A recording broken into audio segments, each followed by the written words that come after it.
Então, pessoal, hoje nós vamos dar uma conversada sobre o mapa onde mostra a América Espanhola e suas respectivas colônias com os anos de suas independências. O que tem isso a ver com a proclamação do Brasil?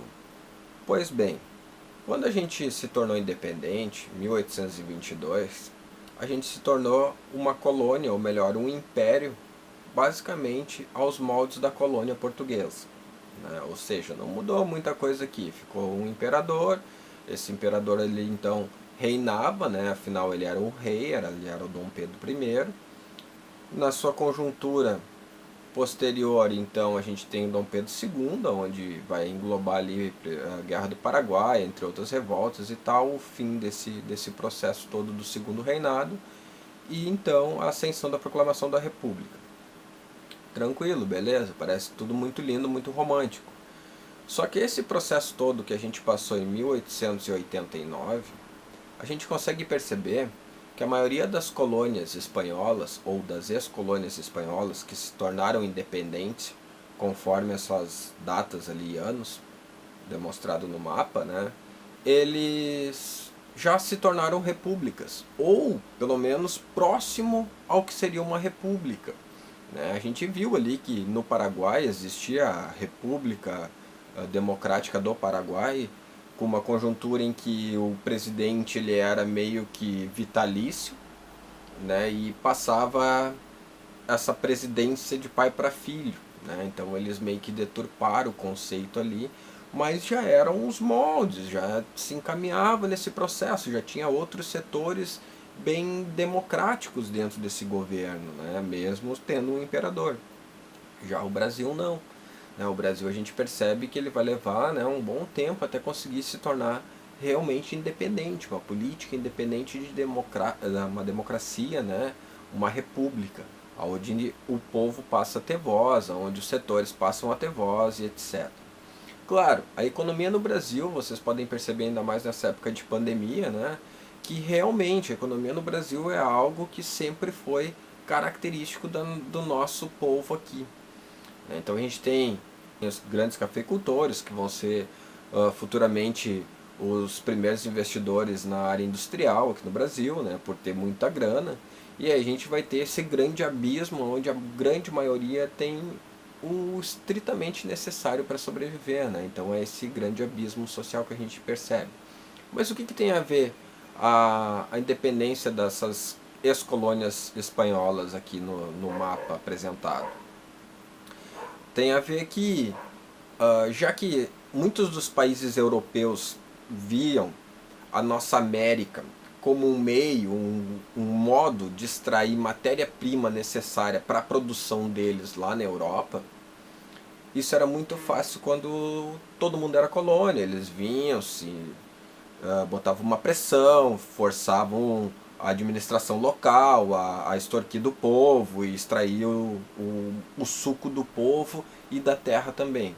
No momento que essas ex-colônias se tornam independentes, ou umas nações, estados, a gente começa a perceber que esse povo europeu já não tem tanta facilidade para extrair esse suco dessa terra, tanto na questão da exploração da mão de obra, quanto na questão da exploração de matéria-prima.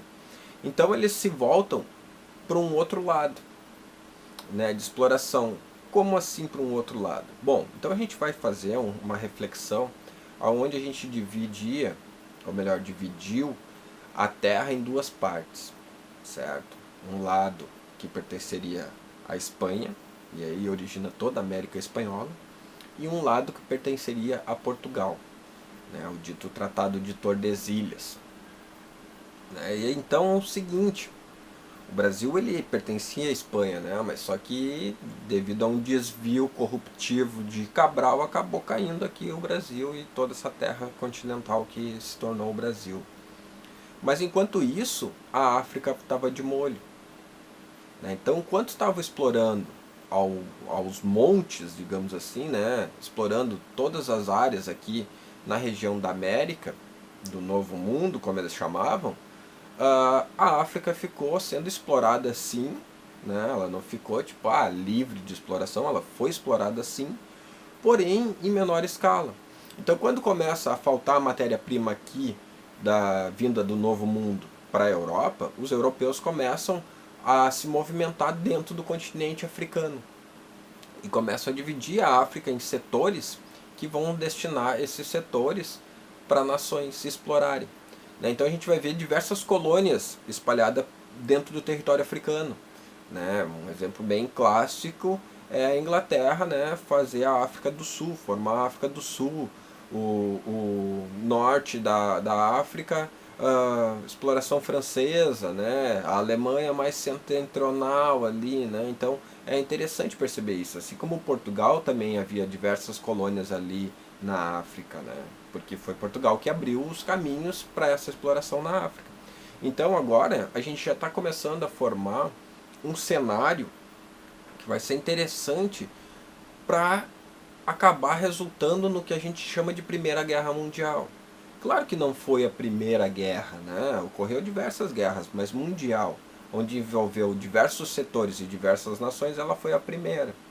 Então agora a gente já tem um pano de fundo para entender qual a importância dessas independências aqui do Brasil, ou melhor, aqui na América, nesse novo mundo, e qual a importância desse continente africano nesse contexto de Primeira Guerra Mundial.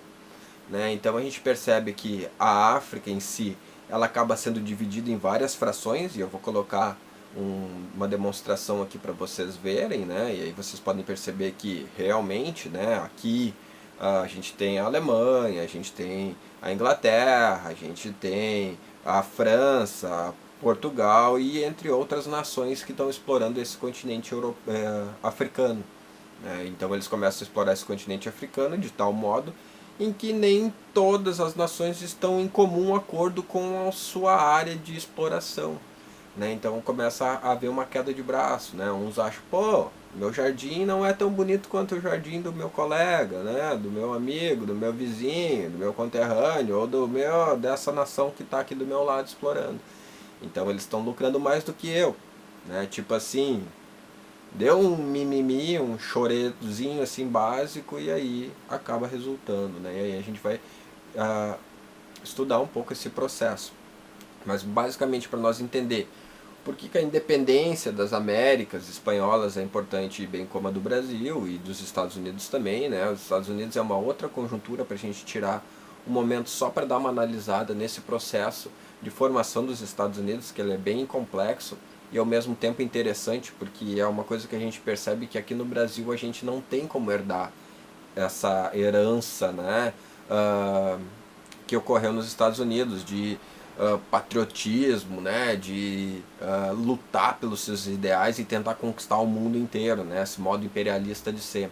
Aqui no Brasil a gente não tem como desenvolver essa característica assim tão aflorada, em função do histórico, da formação histórica do povo em si. Mas isso é para outra aula, a gente deixa para outra aula. Mas é importante perceber que sem as áreas onde eram exploradas matérias-primas aqui na América Espanhola, a Europa ficou apreensiva por não ter de onde tirar essa matéria-prima ou ter que pagar mais por essa matéria-prima. Então se voltam para esse continente africano, que é bem mais próximo também, e que tinha uma riqueza grandiosa, e ainda tem uma riqueza grandiosa. Claro que não é a mesma riqueza que eles vão encontrar aqui na América, nesse novo mundo, mas são outras riquezas e é um outro mundo, onde até hoje a gente tem diversos estigmas em relação ao continente africano. Mas seria mais ou menos isso. Então, como tem um pessoal que está um pouco atrasado nas atividades e tal, hoje eu vou deixar só essa explicação básica, porquê do mapa, e também vou colocar o mapa da África com essa partilha da África, ou seja, com essa divisão da África, do continente africano, e aí na próxima aula a gente dá uma retomada, amarra tudo isso com uma atividade, um exercício, certo? Então, qualquer dúvida, bota aí nos comentários, chama ali no WhatsApp que a gente tenta sanar para dar uma melhorada nesse ano que tá punk, não é para qualquer um essa pandemia, certo? Se cuidem e um abraço. Falou, galera.